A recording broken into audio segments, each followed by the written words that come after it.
नमस्कार, संवाद में आपका स्वागत है। मैं हूं चेतना शर्मा आपके साथ। राजस्थान विधानसभा में पूर्व प्रधानमंत्री इंदिरा गांधी को दादी कहने पर शुरू हुआ विवाद आखिरकार खत्म हो ही गया। लेकिन इस पूरे घटनाक्रम ने कई राजनीतिक समीकरण बदल दिए। कांग्रेस के 6 विधायकों का निलंबन से लेकर सदन में भारी अवरोध तक, और फिर एक अप्रत्याशित मोड़, टीकाराम जूली की माफी के बाद विवाद का शांत हो जाना। क्या ये सब एक सोची समझी राजनीतिक रणनीति थी, या इसने सदन की असल सच्चाई को उजागर कर दिया? और अब तो कांग्रेस भी दो धड़ों में बटा हुआ दिखाई दे रहा है। और जिस तरीके से इस पूरे मुद्दे पर शायराना अंदाज रविंद्र सिंह भाटी का दिखा, उसने भी एक अलग ही राजनीति को जन्म दे दिया। क्योंकि ये मांग सिर्फ भजनलाल सरकार नहीं, बल्कि केंद्र सरकार की भी भागीदारी चाहती थी। क्या है पूरा मामला, चलिए मैं आपको बताती हूँ। तो विधानसभा में शांति बहाली होते ही निर्दलीय विधायक रविंद्र सिंह भाटी ने एक ऐतिहासिक मांग रख दी। उनका कहना है कि राजस्थान के सीमावर्ती क्षेत्रों में, खासकर बाड़मेर में, वाघा बॉर्डर की तर्ज पर रिट्रीट सेरेमनी शुरू करवाई जानी चाहिए और एक भव्य वॉर म्यूजियम बनवाया जाना चाहिए। भाटी का कहना है कि मैं उस सीमांत क्षेत्र से आता हूं जिसने 1965 और 1971 के युद्ध देखे हैं। यहाँ के लोगों ने देश के लिए बलिदान दिए हैं।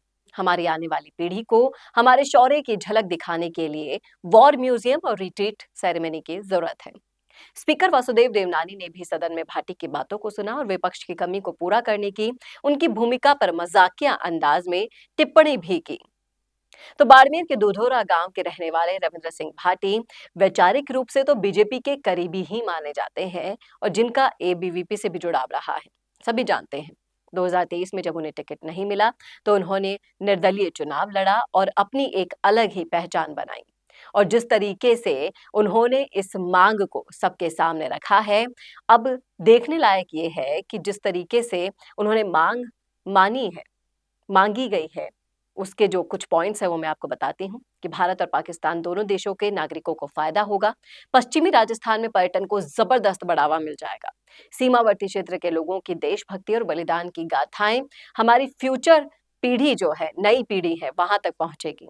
तो क्या ये भाटी की मांग सिर्फ एक राजनीतिक कदम है, या सच में राजस्थान का गौरव बढ़ाने की कोशिश है?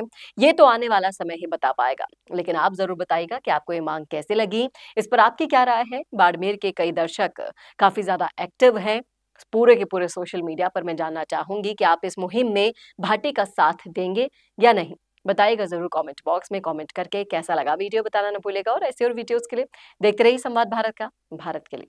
नमस्कार। चाहे गुर्जर समाज हो या फिर मीणा समाज, जाट हो या फिर राजपूत समाज, या फिर हो राजस्थान का कोई भी समाज, अब राजस्थान संवाद लाया है इन सभी समाजों से जुड़े हुए वो फैक्ट्स और वो जानकारियां जो आपके जनरल नॉलेज को भी बढ़ाएगा और आपके कंपटीशन एग्जाम्स में भी काम आएगा। क्योंकि इन वीडियोस में होंगी सामाजिक, ऐतिहासिक और रोचक फैक्ट्स और जानकारियां। तो अगर आप भी बढ़ाना चाहते हैं अपनी जीके और जानना चाहते हैं अपने इतिहास के बारे में छुपे हुए वो फैक्ट्स, तो ज्वाइन कीजिए राजस्थान संवाद का मेंबरशिप प्लान। ज्यादा जानकारी के लिए डिस्क्रिप्शन में विजिट कीजिए और दिए गए नंबर पर कॉल कीजिए।